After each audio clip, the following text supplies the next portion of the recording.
Morgue hôpital be Toamasina, Jiolahy iray nitsangana tamin'ny Maty rehefa voamarina fa tena maty ity Jiolahy ity ka nitsangana tany anaty morgue tany. Ka nipitsipisy ny mahakasika an'izay ny fakafakena amintsika ato anatin'ity vidéo ity ka manasa antsika rehetra anaraka an'ity vidéo ity hatramin'ny farany. Azadino ny milaiky ny vidéo antsika ary tsarovy hatrany miabone amin'ny chaîne antsika mba ahafahanareo manaraka tsy tapaka ny vidéo zay lefa neto isan'andro. Tsy ampindrena moa isika fa avy hatrany tonga de vavany ndao ary.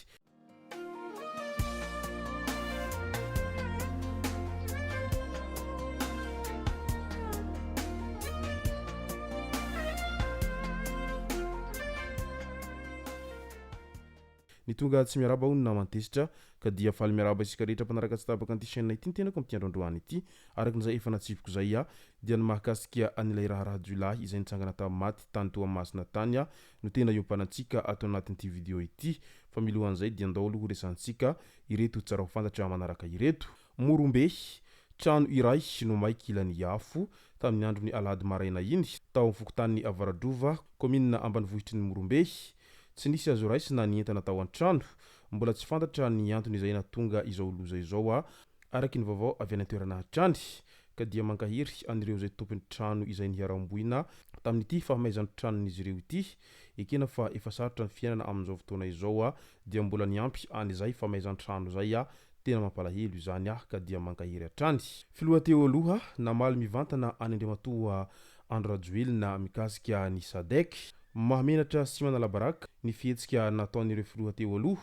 mikasika ny tsy hanatanterahana ny Sadek ao Madagasikara hoy Andriamatoa Andro Rajoelina teny Andranomena farany teo nandritra ny fanolorana camion citerne miisa 20 izay hanampy amin'ny famatsinan'ny rano ho an'ny mponina ao Antananarivo renivohitra ao.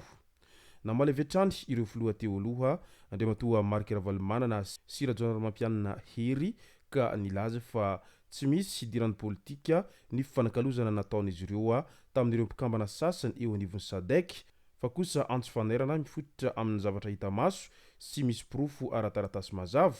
mifanaraka amin'ny voalazan'ny feuille de route-ny Sadek ho an'ny Madagasikara ny taona 2024. Io feuille de route io izay milaza ao amin'ny andinin'ny fahatelo fa tokony hametraka tontolo politika milamina i Madagasikara ary tokony hitandro ny fahafahana sy ny fahalalahana maneho hevitra araky ny andinin'ny fahaefatra hiady amin'ny kolikoly anatin'ny fahaiza-mitantana araky ny andinin'ny fahavalo tsy misy voahaja ary vohitsakitsaka avokoa ireo ankehitriny ho izy ireo hatrany. Mazava ny zava-misy fisamborana tsy ara-dalàna tsy ndrahazolena amin'ireo mpanao fitakina tsy misy falefatena tanteraka ny seni fanodinana volam-panjakana volam-bahoaka izay mihoatra ny 2.7 miliara euro nanomboka ny taona 2024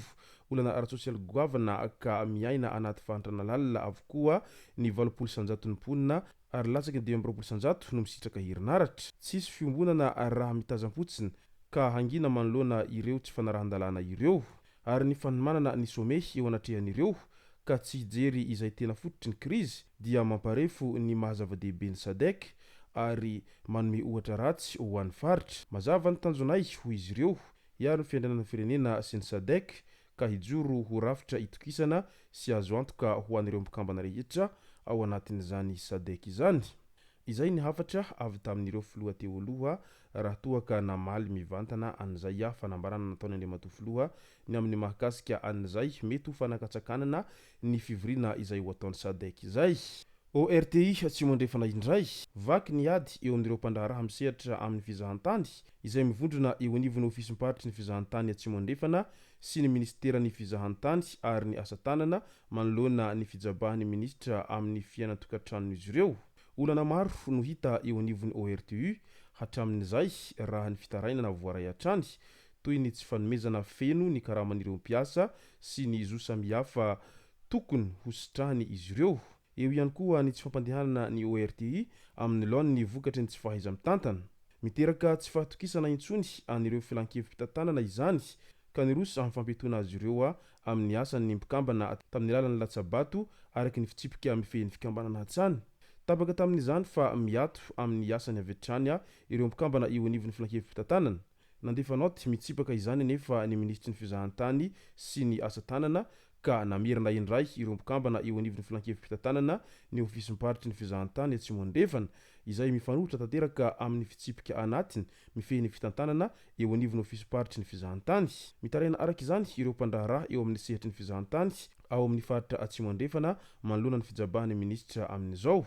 ary manamafy ny hampiakatra ny raharaha amin'ny dingana ambonimbony raha toa ka mbola miziriziry amin'ny hevin'ny ministra izay tompon'andraikitra ao anatin'izany hoy izy ireo hatrany. 67 hektara indray lehilahy teratany Tanzaniana iray no voasambotr'ny polisy teny 67 hektara avaratriny ny harivan'ny aogositra lasa teo rehefa tratra ambodiondry tamin'ny fivarotana zava-mahadomilina mahery vaika amin'ny ilay karazany antsoina hoe cristal metafetamine. Nampidirana amponja eny Tsiafahy ity olon-dratsy ity taorian'ny fiainona azy teo anatrehany fampanoavana ny zoma 7 aogositra lasa teo iny. Midika izany fa tena miparitaka tsy misy toa azy ny zava-mahadomelina amin'izao fotoana izao ary na ny teratany malagasy na ny teratany vahiny samy misy avokoa ao anatin'izay tambazotra nampivarotra rongony mahery vaika izay